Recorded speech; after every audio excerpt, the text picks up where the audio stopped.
Hi, and welcome back. If you're new here, I'm Cass from Clutterbug, and today we're talking about the 5 real-life steps that you need to take to get a totally organized home.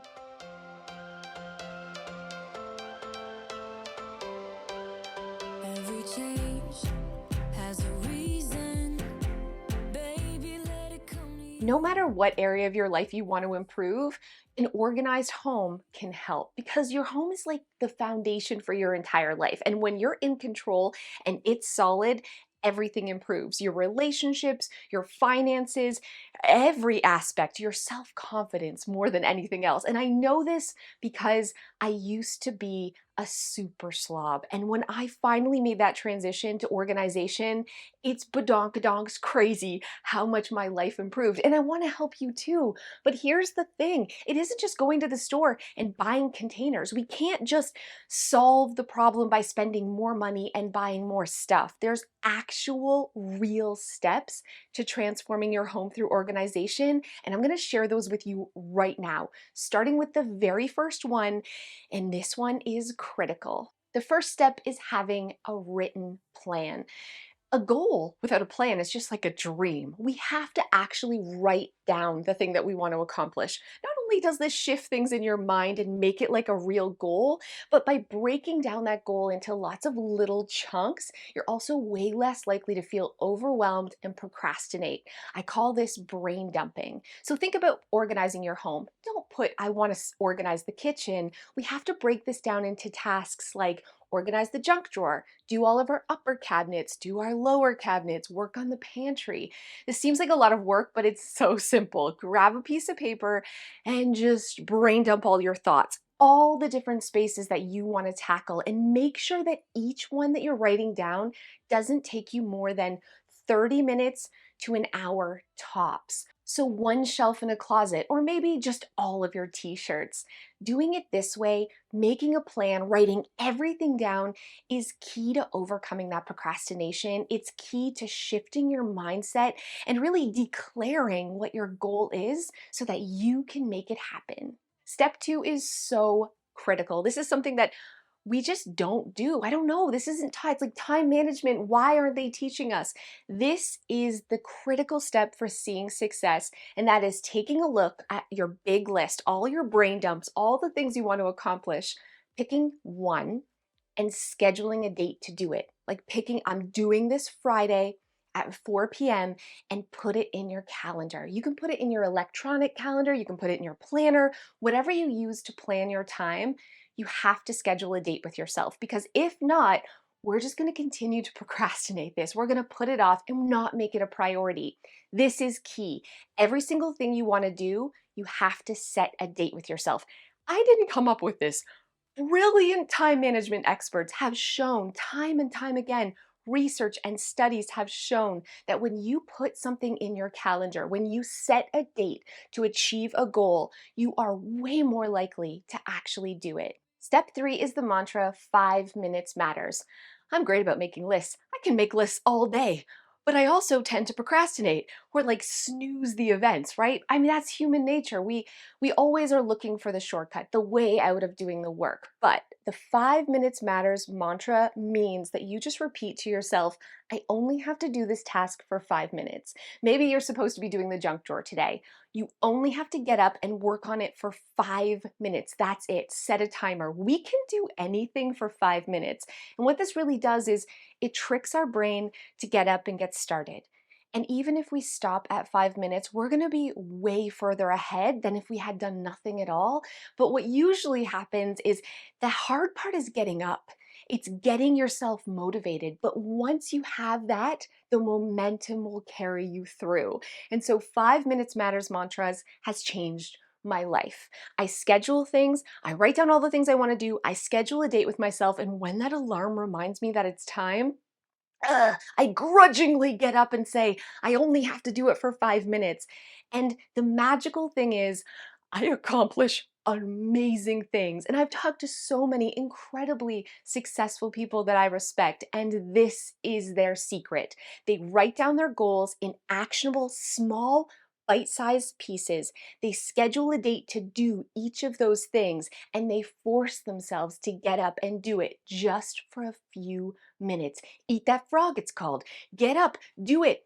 It isn't about adding a lot more work to your plate. It's about creating a real time management system so that you can have long-term success and that you're in the mindset of like, it's go time. I'm gonna take back my house. I'm gonna organize the space because I deserve it. Step 4 is the actual organizing part. And you can try to jump right to this, but this is why we fail. We have to do the planning. That's like 90% of the job is the planning.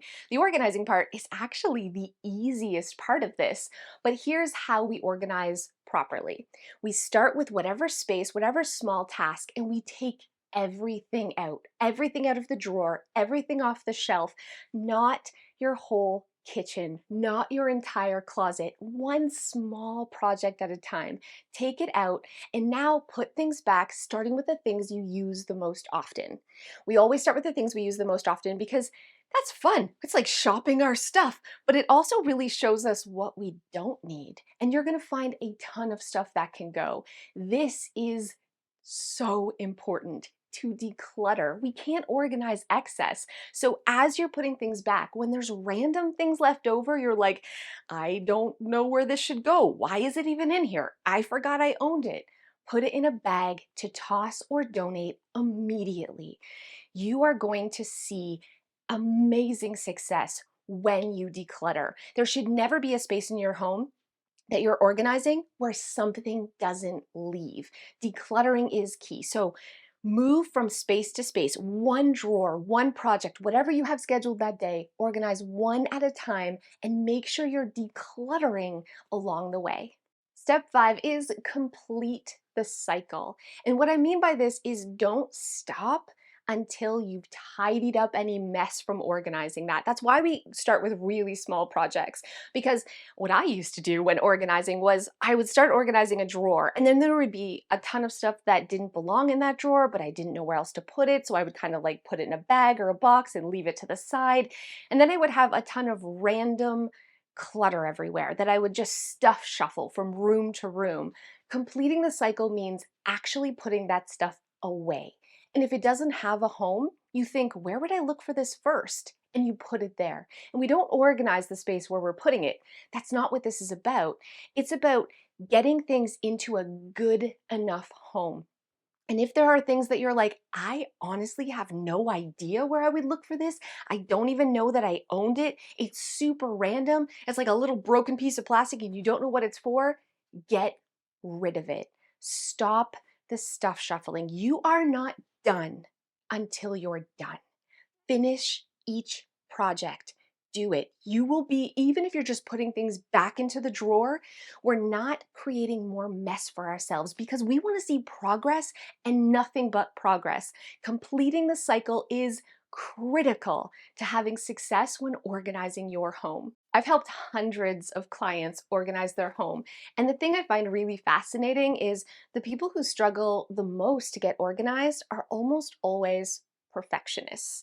And they're really looking for the perfect solution. They want to buy exactly the right organizing tools, or they want to know exactly what it's going to look like when they're done. So they're reluctant to get started. But I'm here to tell you that it's that thought process that's causing you to have a cluttered, messy home.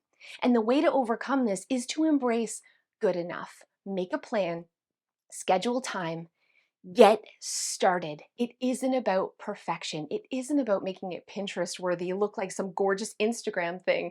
Getting organized is about having a functional home that stays tidy so you never lose anything. You know where everything is. You can find it in seconds. And even better, you and your entire family can put it away without even realizing that you're picking up after yourself. That is what organization is all about. And once you've gone through and done your entire home, then we can go back and level up. Then we can buy beautiful containers and make it look the way that you're dreaming it looks. But that is the final step. That's like the cherry on top of home organization. It begins with a plan. It begins with a meeting with yourself. And it begins with letting a ton of stuff go. I hope you're feeling inspired to try again when it comes to home organization. And if you do nothing else after watching this video, I hope you grab a piece of paper and a pen and you just brain dump. Write down all the little projects that you want to do. Break them down into bite-sized small steps and then just pick one and schedule yourself to do it this weekend. Embrace that good enough, you guys. You deserve this. And the best way to tackle a huge thing is one small step at a time. If you're looking for extra support and help, don't forget that I have a 30-day boot camp that you can sign up. It's just $1 a day, just $30 to transform every little tiny area of your home. I'm gonna put the link in the description below, and make sure that you hit that subscribe button and come back, because January, I have the amazing, incredible organizing transformations for you. I can't wait to show you. These are awesome, and I will see you then. Hey guys, thanks so much for those of you who have stayed to the end. If you've watched my channel for a while, you know that I'm a horrible driver. Like the worst driver ever. I hit curbs. I've had to have multiple rim jobs because my rims are so bent on my car. And I've hit carts, I've hit walls, I've hit buildings. Never another car though, except for the neighbor when we backed into each other like this coming out of our driveway, but that doesn't count because it was, anyways, the point is my daughter just got her driver's license yesterday. She's 16. She took the test. She failed the first 2 times, got it on the third, and now it's teaching her to drive time. I have so much anxiety driving myself. Now I'm just holding on to the bar, gripping the thing, and I find I'm like, ah, oh, slow, go, no, ah, ah. I'm doing this the whole time. So I don't know if you have taught a child to drive. Please give me your advice, because I don't want to pass my anxiety on to her. But for some reason, when she hits the gas, I get whiplash like you've never known. And when she brakes, I swear my face is going through the windshield every time. Lightfoot Izzy, Lightfoot Izzy, you can do it. Ooh, and the cars are coming, and I'm like, and I forget the rules of the road too. Like, can you go? And if you stop, I know it's the person and then the person on the right, but what if you both stop at the same time here? Who gets to go first?